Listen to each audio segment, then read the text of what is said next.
Hello. سلام. Hi. سلام. Good morning. صبح بخیر. Good evening. عصر بخیر. Welcome. خوش آمدید. Nice to see you. خوشحالم شما را می بینم. How are you? حال شما چطور است؟ I'm fine, thanks. من خوبم. ممنون. And you? حال شما Good.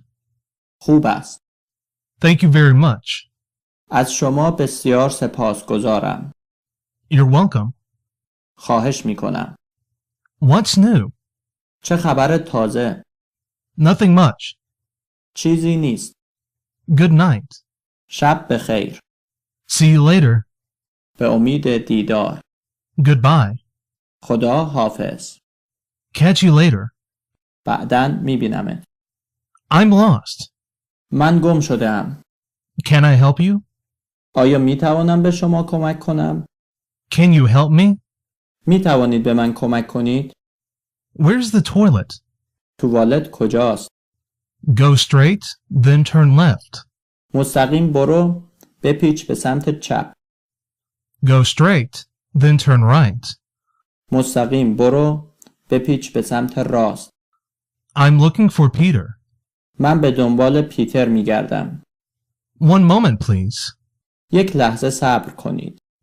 Hold on, please. یک لحظه صبر کنید. How much is this? این چقدر است؟ Excuse me. ببخشید؟ Excuse me. ببخشید؟ Come with me. با من بیایید. Introduce yourself. خودتان را معرفی کنید. Do you speak English? آیا شما انگلیسی صحبت می کنید؟ Just a little. فقط کمی. What's your name? نام شما چیست؟ My name is نام من است. Mr. آقای، Mrs. خانم، Miss. دوشیزه.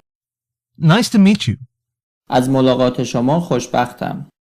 Where are you from? اهل کجا هستید؟ I'm from America. من آمریکایی هستم. I'm American. آمریکاییم. Where do you live? کجا زندگی می کنید؟ Did you like it here? آیا از اینجا خوشتان می آید؟ America is a wonderful country. آمریکا یک کشور فوق‌العاده است. What do you do for a living? شغل شما چیست؟ I work as a businessman. من تاجر هستم. Oh, that's good. آه، چه خوب. How old are you? چند ساله هستید؟ I'm 30 years old. من 30 ساله هستم.